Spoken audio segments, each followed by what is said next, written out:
What is this? A practice in seeing what is. In the aftermath of an ecstatic explosion of a meditation session yesterday, I quickly penned a reflection in verse. It was this: that I can walk is an absolute miracle. My left leg unsure where we go, the right coming along for the ride. My bellies and my crutches, my nose knows and my ears hear, my beard itches and my pinky wishes. That I can laugh is a mystery, sounds leaping free from somewhere wordless. That I cry is absurdly beautiful, water finding its way down my cheek or down my face, exploring what it means to kiss a cheek so lovable and also backed by the soundtrack of laughter. Don't you see that none of this makes any sense? This living. My short write up seemed to have been the sweet seed of an earlier journal entry that I intended sharing here a few days ago. A reflection of the nature and wonder of appearances that show up in our lives moment by moment. You see, some of my day to day experiences take the form and the shape of individual fragments that wear very ordinary disguises. Yet they have the incredible opportunities for practice and the integration of what is that which is so darn obvious. And this obviousness is what I want to share today for practice. Okay, okay. Here's what I mean. Just the other day, what appeared was the strained relationship with a friend I'd been in conversation with. I had stated my position on something they objected to. This event was followed by a political conversation with yet another friend who had very strong opinions about the lives of an oppressed population. The conversation, being another appearance on this screen of consciousness, left my chest slightly tense. In another instance, I had to deal with an immigration update that very naturally created stress in this body. Afterward, there was another dull ache as I watched a business graph lean steadily downward. Ordinarily, these situations follow the natural path for how our experiences unfold. One issue to the next, one celebration, one sad news, a peaceful moment, and then another upheaval. And that was the case in this situation for me.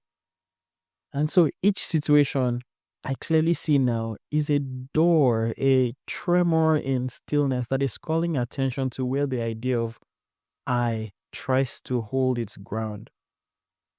Like everything else, these have become thrilling springboard for my daily practice.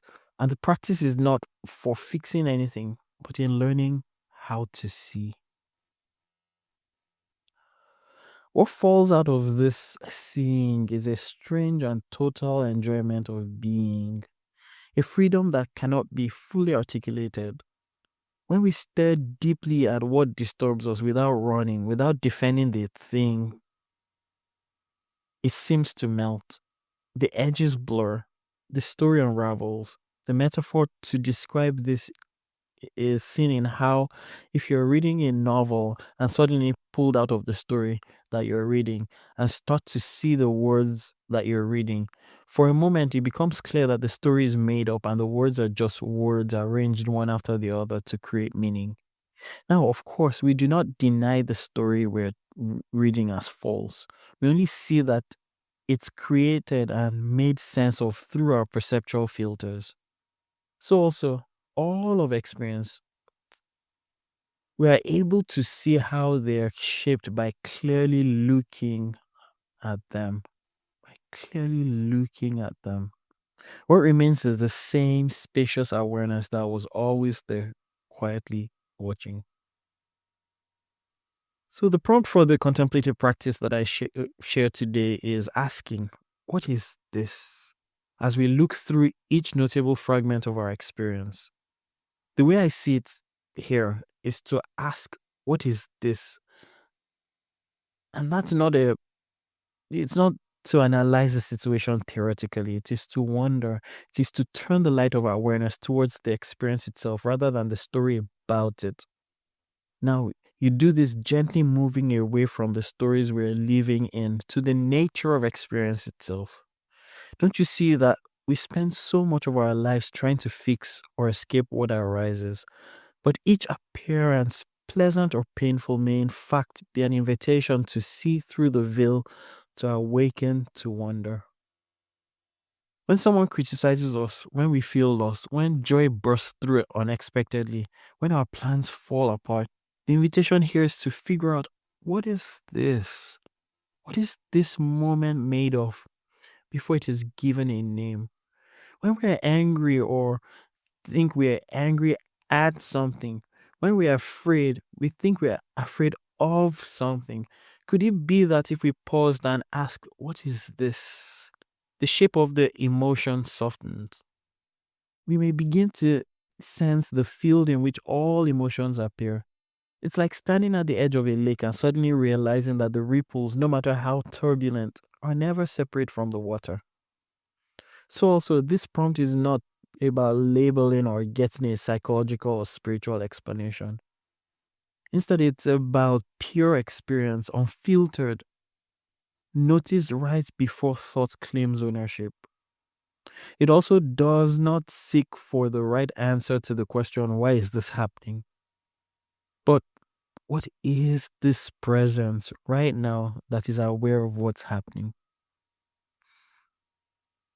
Maybe each event in our lives is not happening to us, but as us. The breakup, the delay, the health scare, the laughter of a friend, the birth of a beautiful baby, the promotion at the job, the stub toe, all of it is the same light refracting through different forms. If we follow this thread so far, it leads back to the source. We may find that our inquiry peels away the layers of identity, habit, and resistance until there's nothing left to stand apart from what is seen. And then the realization may dawn on us. There was never really anything to deal with, only something to see. Maybe that is what it is to actually see God. Everything we meet is an opening. Every sensation, every thought, every encounter, a mirror showing us the face of what we truly are. And the key to seeing it is simple, almost childlike curiosity. What is this?